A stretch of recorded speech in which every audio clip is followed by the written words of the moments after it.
Welcome to our show, Let's Debunk. Today's topic is the LGBTQ community. It is a community that is often surrounded by misconception and stereotypes. Whether it's in our conversation, media, or even laws, queer people still face many false assumptions that fuel discrimination and misunderstanding. With older statements like it's not natural, it's just a phase, or there is no more discrimination about LGBTQ people these days, but where do these ideas come from and why do they persist, despite all the evidence against them? In this spot, we will be debunking some of the most common LGBTQ stereotypes and showing why they are inaccurate, outdated, and harmful. Because the more we educate ourselves, the more we can create a society that is fair, respectful, and inclusive for everyone. Let's dive in. First and foremost, what is actually a stereotype? According to deep research, a stereotype is a widely held but fixed and oversimplified image or idea of a particular type of person or thing. And its special page dedicated to how stereotypes are harmful to the LGBTQ community, Volvo adds, the stereotypes generally exist due to the inclination to put people in categories, so it's easier to predict their behavior and have easier control on them. But these generalized beliefs often lead to misunderstanding, discrimination, and the reinforcement of social biases. They impact laws, workplaces, and even family acceptances, but also restricting rights and justifying harmful practices like conversion therapy. For this new episode, we asked you on Twitter a simple question to test the weather.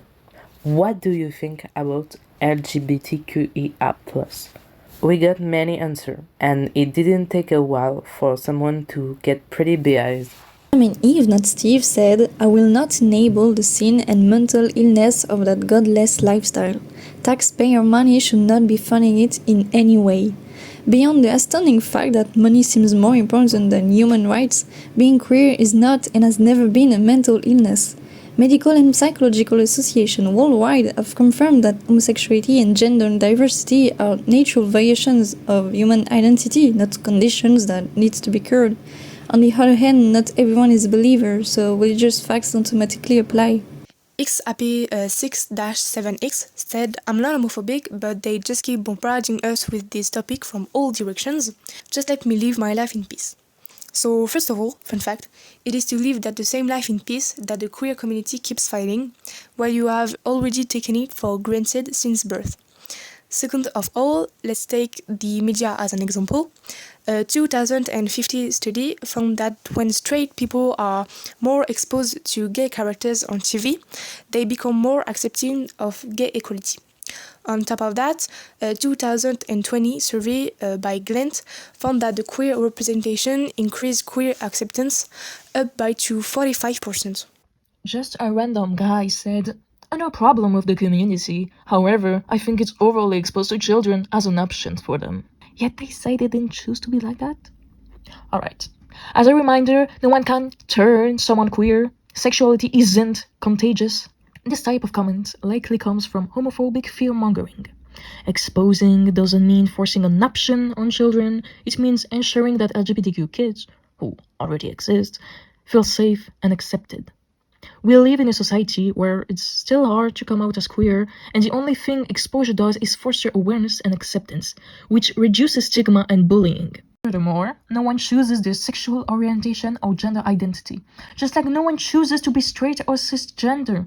The only choice involved is whether to accept oneself or live in denial due to societal pressure. Wouldn't it be weird to choose to get stigmatized? We'll spare the obvious one. No, it's not a trend. It's about more people feeling safe enough to be themselves. No, humanity will not get extinct. LGBT people have always existed, and humanity hasn't disappeared.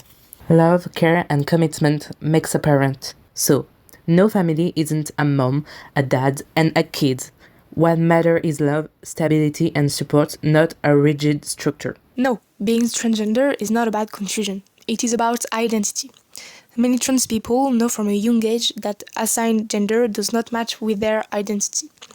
And finally, no, AIDS is not queer fault. It is a global health issue that affects people of all genders and sexual orientations. This is stigmatizing and ignore the fact that anyone can contract it. Plus, the majority of HIV infection in 2022 comes from heterosexual intercourse with 54%, compared to 41% from heterosexual intercourse. Now that we've covered the basics, let's turn to a less talked about side, the media.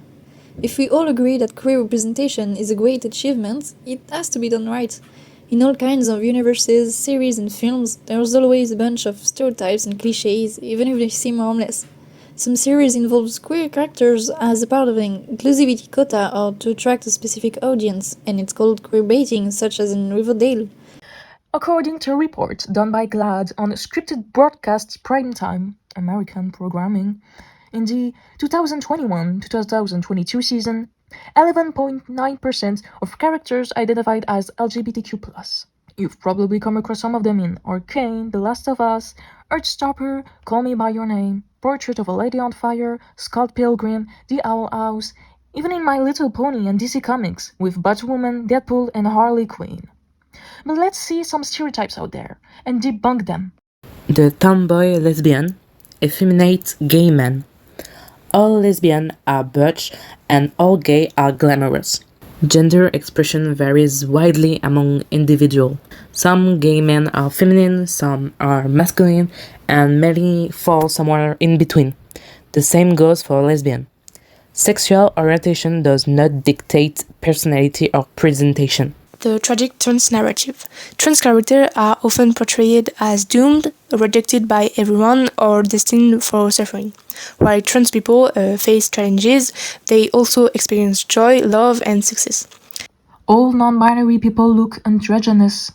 They're always portrayed as thin, white, androgynous individuals with short hair. Non-binary people come in all body types, origins, and styles. It's not about looks. The gay best friend, a flamboyant, sassy sidekick whose only role is to support the straight protagonist even in a comedic or fashion-related way. LGBTQ+ people have full complex lives and aren't just accessories to straight people's stories. The predatory LGBTQ+ person, queer men as shown as predator preying on straight men, and lesbian as depicted as sex-obsessed with their female friends. This top throws dangerous myth that contribute to real-life discrimination. LGBTQ+ person likes everyone else, respect boundaries and consent. Sure, most of the actors are part of the community, and as much as it seems fine, there are so many other casting options that will participate less in stereotypical images, not to talk about queer characters whose actor isn't. Beyond the characters, it is sometimes the relationships themselves that are stereotyped. The doomed or U-Haul lesbian trope, even if it's for the show, game plot just doesn't feel right. And the same goes for so many queer characters, bi, trans, non-binary. It's always a terribly tragic story, or on the contrary so light-hearted that it becomes comical. But when do we take them seriously? Stereotypes implies that queer people don't live happily, and it's not a way of calling for pity or acceptance. It just gives the impression that the future of LGBTQIA+ people is necessarily doomed, which is not true. There's still a long way before misconception and misrepresentation change, but it is slowly beginning to think to the involvement of queer people, not only in the casting but also behind in the production. Although, in January 2025, US President Donald Trump revoked an executive order that protected LGBTQ+ people from discrimination based on gender or sexual orientation. Mindset, on the other way, are evolving differently in a more positive way.